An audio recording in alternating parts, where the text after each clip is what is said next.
almost everyone has used a ladder at one time or another.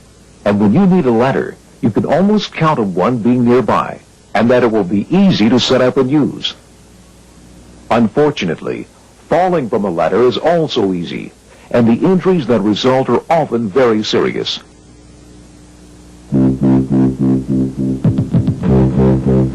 In fact, over 40,000 deaths and disabling injuries result from ladder falls each year in the United States alone. The danger of falling from a ladder is very real, and no one should ever take working with ladders for granted.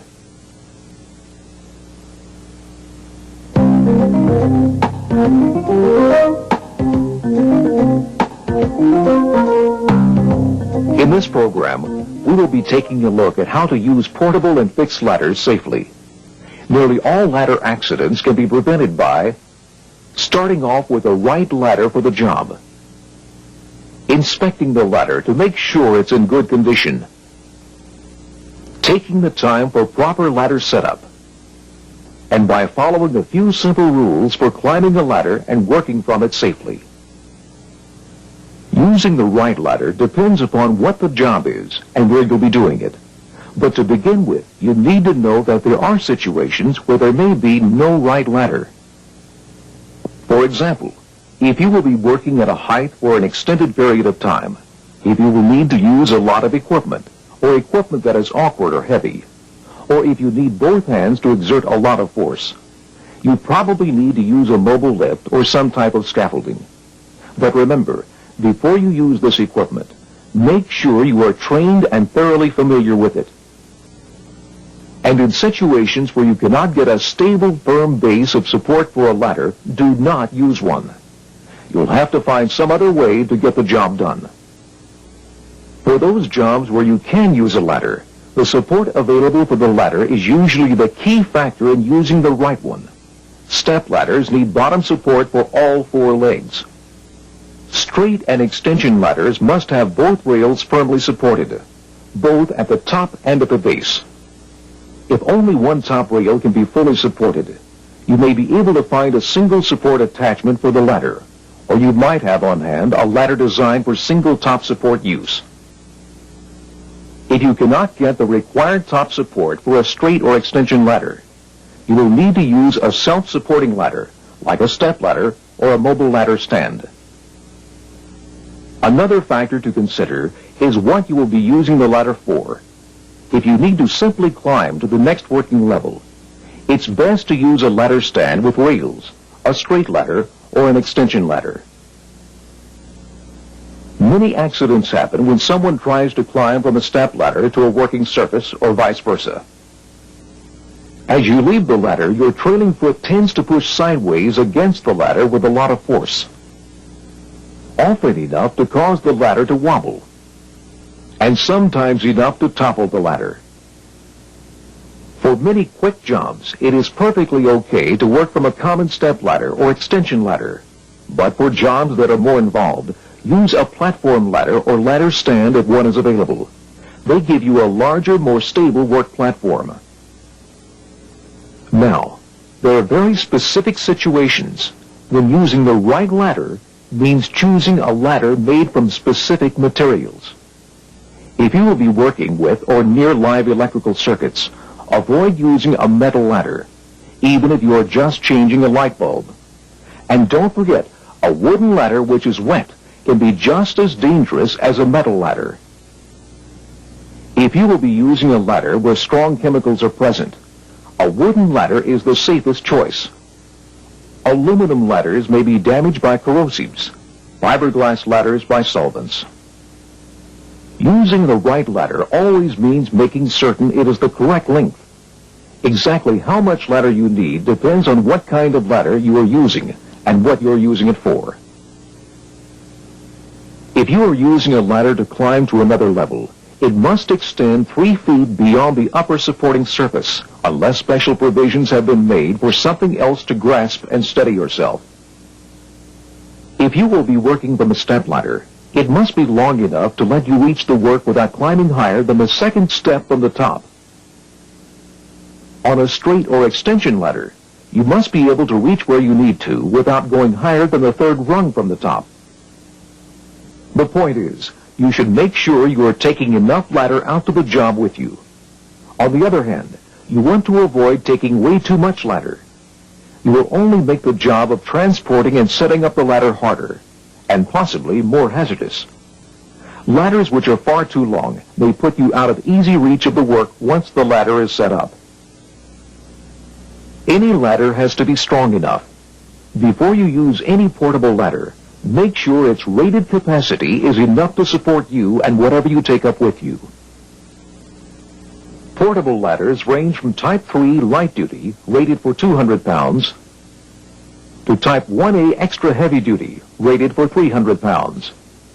Check the manufacturer's label and use a Type 1A whenever possible.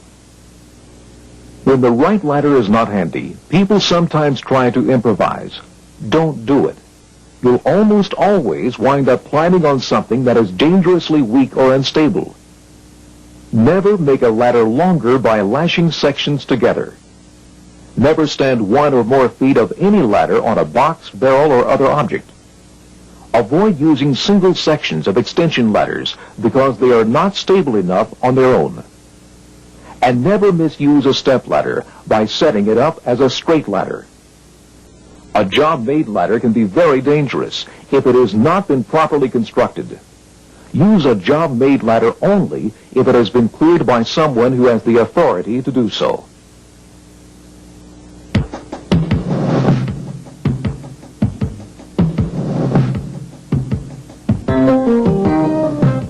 Unfortunately, any ladder can weaken and fail.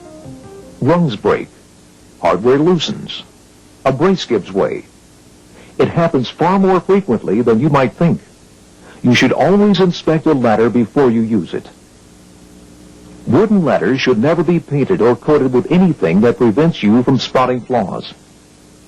Inspect a step ladder's side rails and steps. You should never use a ladder if any of the steps or side rails is bowed or cracked.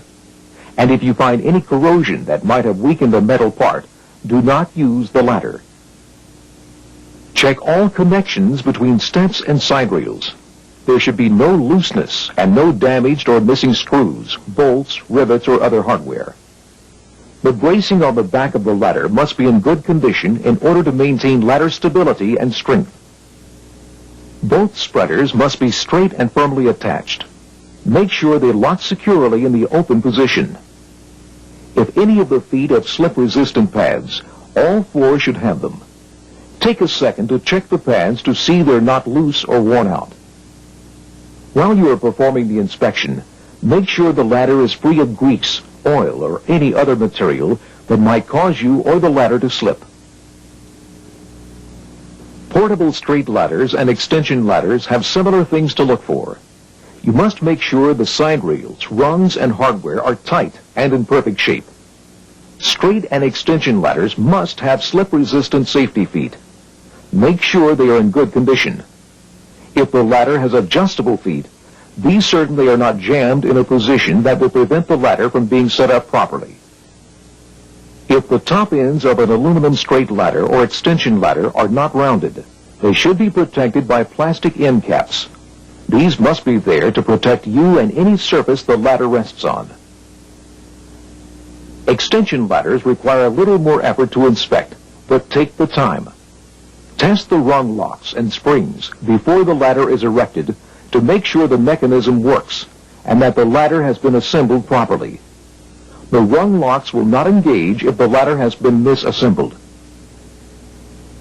Work the rope and pulley to be sure they move freely and that no parts are loose, worn, or broken. Don't trust a ladder you haven't inspected, and never try to make do with a ladder that may fail you. If a ladder has a problem, follow your company's procedure for fixing the problem or taking the ladder out of service. Correct storage will prevent some of the problems that turn up on inspections. A ladder should be clean and dry before you put it away. Keep metal parts like springs and hinges well lubricated. Store ladders in a clean, dry place. To prevent bowing, hang a ladder by a side rail on supports about 6 feet apart and don't store things on the ladder.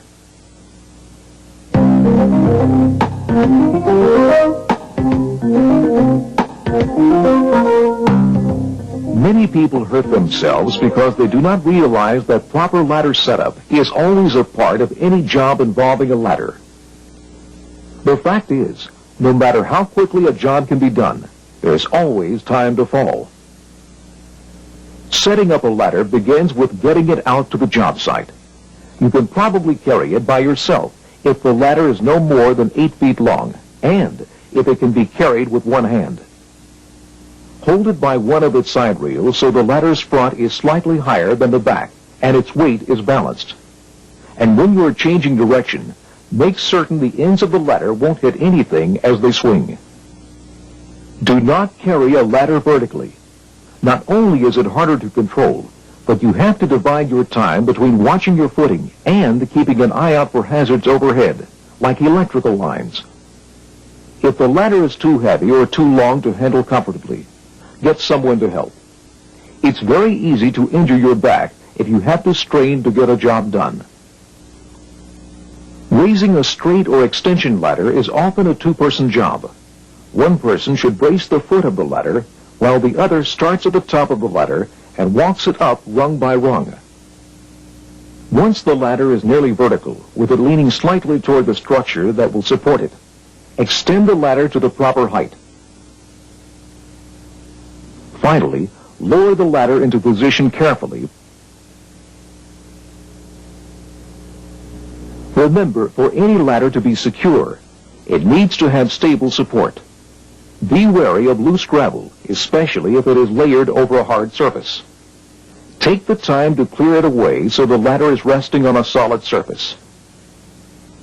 And if you are using a straight or extension ladder, remember, both rails must be stable on both top and bottom supports. On a step ladder, double check and make sure both spreaders are fully extended and locked into place. Rock any ladder before you get on it, just to make sure it is stable. Straight and extension ladders are strongest and most stable when they are set up at about a 75-degree angle. Use the 4-to-1 rule when setting up a straight or extension ladder. For every 4 feet of working length, the base should be set out 1 foot. The working length of a ladder is the distance along the ladder from the bottom to the top support. So, when a 20-foot ladder is set up against a wall, its base should be 5 feet from the wall, 4-to-1. An easy way to check the 4-to-1 rule is to stand in front of the ladder with your toes touching its base. Stretch your arms out straight. Your fingertips should just touch the ladder. Sometimes there are situations where you may need to take the time and trouble to secure the ladder. If you are going to work from a ladder for any extended period, if you will be climbing it repeatedly, or if the ladder will be left in place unattended, it's a good idea to block the feet and tie the ladder off at the top whenever possible. If the ladder is near any type of traffic, you need to be sure that no one can bump into the ladder or knock it over. Secure the ladder or barricade the area. Doors which can open into a ladder pose a very common threat. Make sure doors are locked and under your control whenever possible, or at the very least barricaded. Do not rely on just a sign posted on the door to keep you safe. If you will be working from the ladder, there is more to ladder placement than just making sure the ladder won't tip. You need to set the ladder up so that you can reach the work without putting yourself in a position where you might lose your balance. You should never have to stretch sideways far enough to put your belt buckle outside the side rail. And you should never be forced to twist backwards in order to get the job done. These positions can cause you to lose your balance or cause the ladder to tip. Either way, you lose. Okay, we've spent a lot of time on how you can prevent accidents before you get on a ladder. Make sure you've got the right ladder, that it's in good shape, and that it is set up to avoid unsafe conditions. If you cover these 3 areas, you will have eliminated the causes of 40% of all ladder accidents.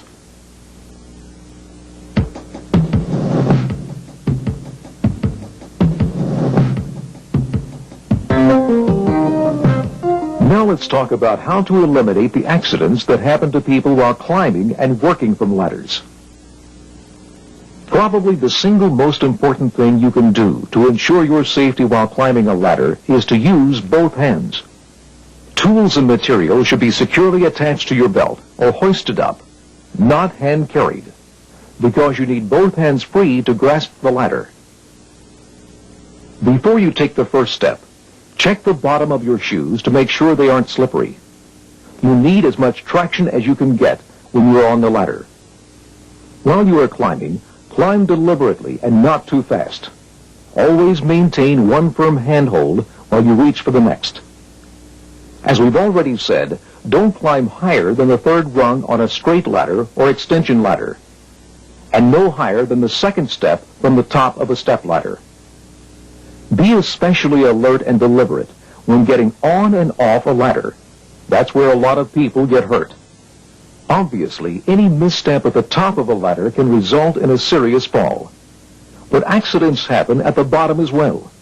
Before you step off, always check the ground for anything that might cause you to stumble and twist an ankle. In most situations, always climb alone. Few ladders are designed for more than one person at a time, and most of these are fixed ladders. The combined weight and motion of more than one climber can cause a ladder to shake, twist, or even break. When working from a ladder, remember the rules. Never twist backwards. Don't try to reach too high. And keep your belt buckle within the rails. Be extremely careful in any situation where an object like a tool might slip and throw you off balance. It's a good idea to keep one hand in firm contact with the ladder whenever possible. Now, if you climb a ladder and find that it's not positioned to let you work safely, don't overreach. And don't try to move the ladder while you're on it. Always climb down and move the ladder, even if it takes longer than doing the job itself. Most of what we've said about climbing a portable ladder also applies to fixed ladders. However, you may be required to wear a climbing safety device attached to the fixed ladder. Before you climb, slide the carrier up and down to make sure it slides smoothly on the cable or rail. Then give it a sharp pull to make sure the braking mechanism works. If you have any questions about using the device, ask. Ladder inspection must be done as you climb. Look ahead for loose parts, broken anchor points, and corrosion. Since fixed ladders are often quite high, it's important to rest when you need to. Every time you use a ladder, no matter how high you're climbing or how long you'll be up there, think about what you are doing and make the time to do it safely. Be sure you've got the right ladder. Plan the ladder setup to give you the safest working conditions. Always climb using both hands. And never violate the belt buckle rule by overreaching. Ladders are easy to use and the rules simple. If you follow these safe practices all the time without exception, your chances of having a serious ladder accident will be just about zero.